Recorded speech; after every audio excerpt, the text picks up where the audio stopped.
So next I'm going to click on all issues again, and I'm going to go into this document does not have headings.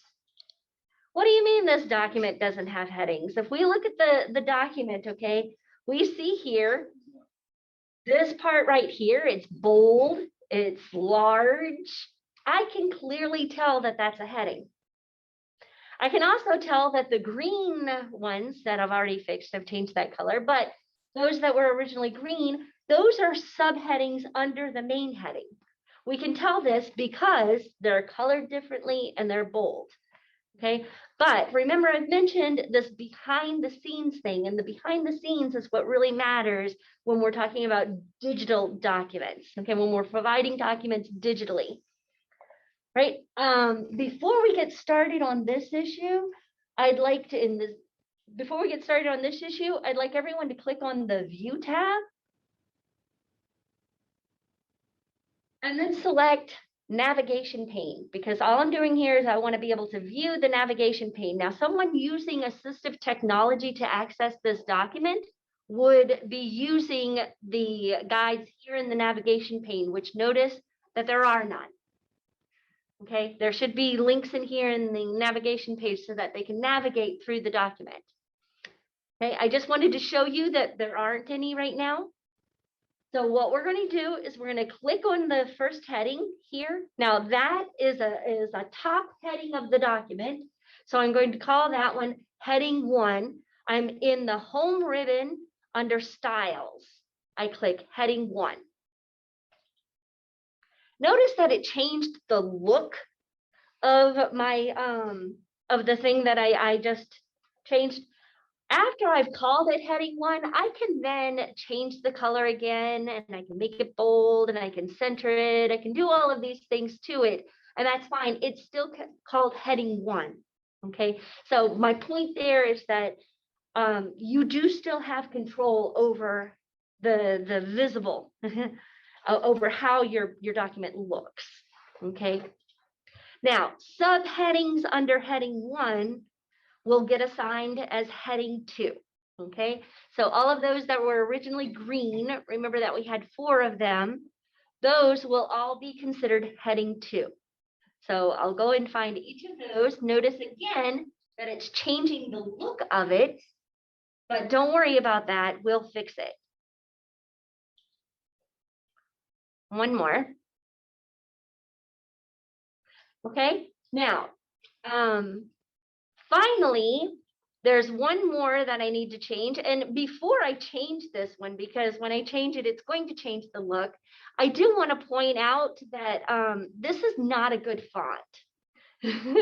This is a font that's very difficult to read, and we do need to pay attention to that, okay, when we're talking about accessibility.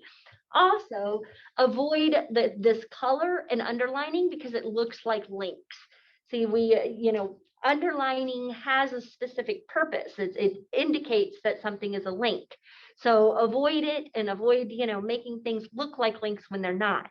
Now notice that these parts here that are in that funky blue font, they're all subtopics under this heading here, grade breakdown and assignments. So those are going to get heading 3 because they are all subtopics under this heading 2.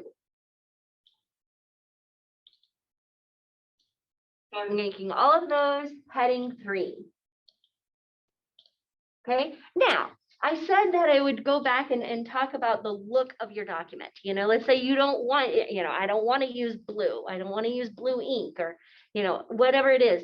You can then change, remember, just like we did with the heading 1, you can then change the look of your heading, okay, so that it looks the way you want it to. I want to make it a little bit bigger. I want to make it centered. Actually, I think I want to make it a little bit smaller. Okay, once you have the heading 2 looking the way you want it to, this is a neat trick for everyone, okay, then right click on heading 2 in the styles menu, and you can select update heading 2 to match selection. It will fix all of them to look the way you just set it up. Okay, again, in case I went a little too fast with that one, now I'm going to do the same thing with my heading 3 here. So this one is called heading 3. I'm going to make it look the way I want it to look. Let's say I do want to use like this, maybe I want to use purple for that one. And bold. Okay, and then I can just right click on heading 3 and say update heading 3 to match selection. And boom, they all change to look the way I want them to.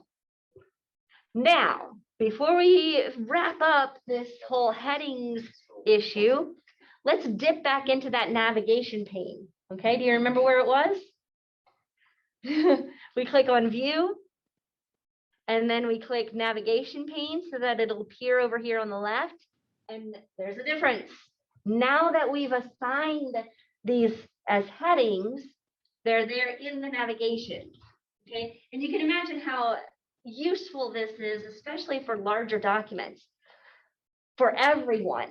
But specifically for those using assistive technology, you wouldn't want them to have to listen to the entire document before getting to the grading plan every time they just want to hear the grading plan. You want them to be able to navigate specifically to that portion of the document.